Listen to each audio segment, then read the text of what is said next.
My name is Andrea, and I am 37 years old. I am a single mother to a beautiful 10-year-old daughter named Ava. Ava is my entire universe. She is the reason I wake up every morning and the reason I fight through every single day. She's the reason I never gave up on myself. But there was a time when I almost did. There was a time when I believed I was worthless. There was a time when I believed I would never amount to anything. I was 16 years old and I was lost. My parents had divorced when I was 12. My mother worked 2 jobs to support us. She was exhausted and stressed. She did not have time for me. I did not blame her. She was doing her best. But I was lonely. I was angry. I was confused. I started hanging out with the wrong crowd. I skipped school. I got into fights. I failed my classes. I was spiraling out of control and nobody noticed. Nobody cared. I was invisible. I was a ghost. I walked through the hallways of my high school like I did not exist. I did not exist to most people, but I existed to my English teacher, Mrs. Patterson. She noticed me. She watched me. She judged me. She hated me. I do not know why she hated me. I had never done anything to her, but she looked at me with disgust every time I walked into her classroom. She would make snide comments about my clothes and my hair. She would roll her eyes when I asked questions. She would mock me in front of the class. She made me feel small. She made me feel worthless. She made me feel like I was nothing. One day, she called me to her desk. I walked up to her with my head down. She looked at me with cold eyes. She said, "Andrea, I want you to know something. You are never going to amount to anything. You are a waste of space. You are a failure. You will end up in jail or dead. Mark my words." I felt like I had been punched in the gut. I could not breathe. I could not speak. I just stood there in shock. She dismissed me with a wave of her hand. I walked back to my seat in a daze. I looked at the other students. They were staring at me. Some of them were laughing. I felt so humiliated. I felt so ashamed. I wanted to disappear. I wanted to run away. I wanted to die. I walked out of that classroom and I never went back. I dropped out of school that week. I believed her. I believed I was worthless. I believed I was a failure. I believed I would never amount to anything. I gave up on myself. I gave up on my dreams. I gave up on my future. I was 16 years old and I had already given up. I spent the next few years drifting. I worked minimum wage jobs. I lived in cheap apartments. I had no direction. I had no purpose. I had no hope. I believed what Mrs. Patterson had told me. I believed I would never amount to anything. I believed I was a failure. I believed I was worthless. I did not try to prove her wrong. I did not try to change my life. I just accepted my fate. I accepted that I was nothing. I had given up on myself and nobody was going to save me. Nobody cared. Nobody noticed. I was invisible to the world. I was invisible to everyone. I was invisible to myself. Then I found out I was pregnant. I was 22 years old and I was pregnant with a child I was not ready for. The father left as soon as he found out. He said he was not ready to be a father. He packed his bags and disappeared. I was alone again. I was scared. I was confused. I was terrified. I did not know how I would raise a child. I did not know how I would survive. I did not know how I would be a good mother. I thought about giving the baby up for adoption. I thought about getting an abortion. I thought about running away. I thought about giving up. But something stopped me. Something inside me said, "No, you are not giving up. You are not quitting. You are not letting Mrs. Patterson win. You are not letting anyone tell you what you can and cannot do." I decided to keep my baby. I decided to be the mother I never had. I decided to prove everyone wrong. I decided to show the world that I was not a failure. I decided to show Mrs. Patterson that she was wrong about me. I did not know how I would do it. I did not have a plan. I just had determination. I just had hope. I just had a will to survive. I made a promise to myself that day. I promised that I would never give up again. I promised that I would give my child everything I never had. I promised that I would be the best mother in the world. I kept that promise. It was not easy. It was the hardest thing I had ever done, But I kept that promise. Ava was born on a warm summer morning. I was 23 years old and I had never been more scared in my entire life. But when I held her in my arms, everything changed. Everything made sense. Everything fell into place. She was the most beautiful thing I had ever seen. She had tiny fingers and tiny toes and a tiny nose. She was perfect. She was mine. I looked at her little face and I made another promise. I promised that she would never hear the words that I had heard. I promised that she would never be told she was worthless. I promised that she would never be made to feel small. I promised that I would always believe in her. I promised that I would always fight for her. I promised that I would always be her biggest supporter. I held her close and I whispered, "I will give you everything, baby. I will give you everything I never had. I will be the mother you deserve." I went back to school. I had dropped out at 16. I was now 23 and I was determined to finish. I enrolled in night classes.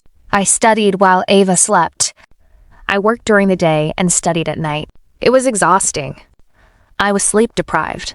I was stressed, but I did not give up. I kept going. I kept fighting. I kept believing. I passed my exams. I got my high school diploma. I enrolled in community college. I earned my associate's degree. I earned my bachelor's degree. I earned my master's degree. It took me 10 years. 10 years of sleepless nights and endless sacrifices. 10 years of working and studying and raising a child. 10 years of proving everyone wrong. I never forgot Mrs. Patterson. I never forgot the words she had said to me. They motivated me. They pushed me. They drove me. I wanted to show her that she was wrong. I wanted to show her that I was not a failure. I wanted to show her that I was not worthless. I wanted to show her that I could achieve anything I set my mind to. I applied for a job at my old high school. I applied to be a teacher. I wanted to help students who were like me. I wanted to be the teacher that I never had. I wanted to be the person who believed in students when nobody else did. I got the job. I was hired as an English teacher at the same school where Mrs. Patterson still taught. I walked into that building 20 years after I had walked out. I walked through the same hallways. I walked past the same classrooms. I felt a mix of emotions. I felt nervous. I felt anxious. I felt proud.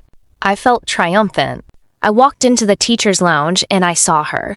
She was sitting at a table grading papers. She had not changed. She looked exactly the same. She was still cold and bitter and judgmental. She looked up at me and she did not recognize me. I walked up to her and introduced myself. I said, "Hello, Mrs. Patterson. I am Andrea. I was one of your students 20 years ago." She looked at me with confusion. She said, "I don't remember you." I said, "I was the girl you told would never amount to anything. I was the girl you told was a waste of space. I was the girl you told would end up in jail or dead." Her face went pale. She looked at me with shock. She said, "I remember you now." I said, "Good. I wanted you to see what I have become. I wanted you to see that you were wrong. I wanted you to see that I am not a failure. I am not worthless.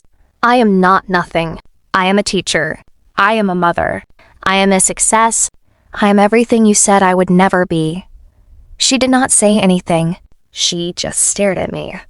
I think she was ashamed. I think she was embarrassed. I think she realized that she had been wrong about me. But I did not need her apology. I did not need her validation. I did not need her approval. I had already proven myself. I had already achieved everything I had set out to achieve. I had already become the person I wanted to be. I walked away from her that day and I felt a sense of peace. I had confronted her. I had shown her that she was wrong. I had closed that chapter of my life. I was finally free. I became a teacher at that school. I taught English to students who were just like I had been. I had students who were struggling. I had students who were lost.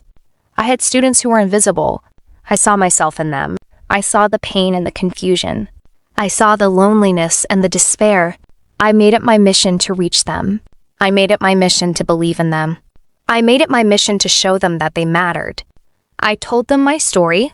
I told them about Mrs. Patterson. I told them about the words she had said to me.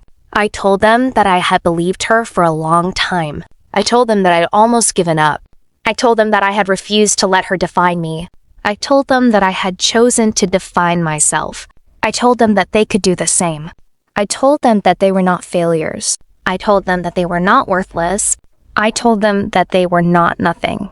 I told them that they were capable of achieving anything they set their minds to. They listened. They believed me. They started to believe in themselves. I saw them change. I saw them grow. I saw them flourish. I was so proud of them. They reminded me of myself. They reminded me of what I had overcome. They reminded me of why I had become a teacher. I had become the teacher that I never had. I had become the person who believed in students when nobody else did. I had become the person who made a difference. And that was the most beautiful feeling in the world. I knew that I was changing lives. I knew that I was making a difference. I knew that I was doing something meaningful. I knew that my students would never forget me. I knew that I would never stop fighting for them. Years passed. I continued teaching and making a difference. I was loved by my students and respected by my colleagues. I was happy. I was fulfilled. I was proud. Then I received a call from the school district. They said they were looking for a new principal. They said they wanted someone who understood the students, someone who had been through struggles, someone who could inspire others, someone who could make a difference. They said they wanted me. I was shocked. I was humbled. I was honored. I accepted the position. I became the principal of my old high school. I walked into that building as the leader. I walked into that building as the person in charge. I walked into that building as the person who had been told she would never amount to anything. I was now the principal of the school where I had been humiliated. I was now the boss of the teacher who had mocked me. I was now the person who had proved everyone wrong. I felt a sense of triumph. I felt a sense of justice. I felt a sense of pride. I had done it. I had achieved everything I had set out to achieve. I had become the person I wanted to be. I had become the person that Mrs. Patterson said I would never be. I was the principal. I was the leader. I was the success. I called Mrs. Patterson into my office. She came in looking nervous. She had never expected to see me again. She had never expected me to become her boss. She sat down across from me and I looked at her. I did not feel anger. I did not feel hatred. I did not feel bitterness. I felt pity. I felt sorry for her. She was a sad and lonely woman who had tried to tear others down. She was a sad and lonely woman who had tried to make others feel small. She was a sad and lonely woman who had failed to realize that her words had consequences. I said, "Mrs. Patterson, I have not called you here to punish you. I've called you here to thank you." She looked at me in shock. She said, "Thank me?" I said, "Yes. Because of you, I became the person I am today. Because of you, I fought to prove you wrong. Because of you, I refused to give up. Because of you, I became a teacher. Because of you, I became a principal. You were wrong about me, but I am grateful for that. Because your words pushed me to become better. Your words pushed me to become stronger. Your words pushed me to become the person I am today." She started crying. She said, "I am so sorry, Andrea. I was wrong about you. I was so wrong. I was going through my own struggles and I took it out on you. I am so sorry." I forgave her. I did not hold a grudge. I did not hold a grudge. I let go of the pain. I let go of the anger. I let go of the bitterness. I forgave her because holding on to anger was destroying me. I forgave her because I needed to heal. I forgave her because I needed to move on. I walked out of that office and I felt a sense of peace. I had closed that chapter of my life. I had finally moved on. Today I am 37 years old. I am a single mother to a beautiful 10-year-old daughter. I am the principal of my old high school. I am a success. I am everything that Mrs. Patterson said I would never be. I have achieved everything I set out to achieve. I have proved everyone wrong. But the greatest success of all is not my job or my title.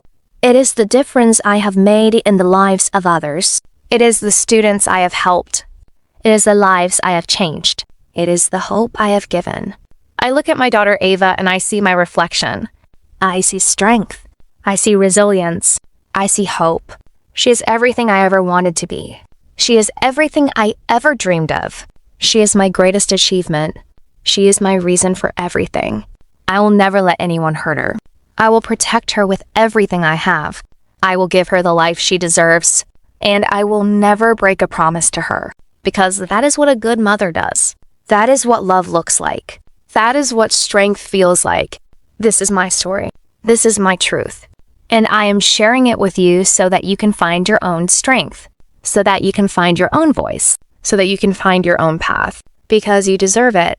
You deserve happiness. You deserve success. You deserve love, and you will have all of it. Just keep going. Just keep believing. Just keep fighting. And one day you will look back and say, I did it. I made it, and I am so proud of myself. That day will come. I promise you. It will come. So hold on. Hold on tight, because the best is yet to come. My story is not just about a teacher who was wrong.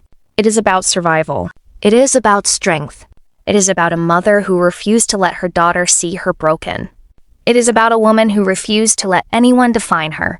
It is about a woman who chose to define herself. And that is the most beautiful victory of all.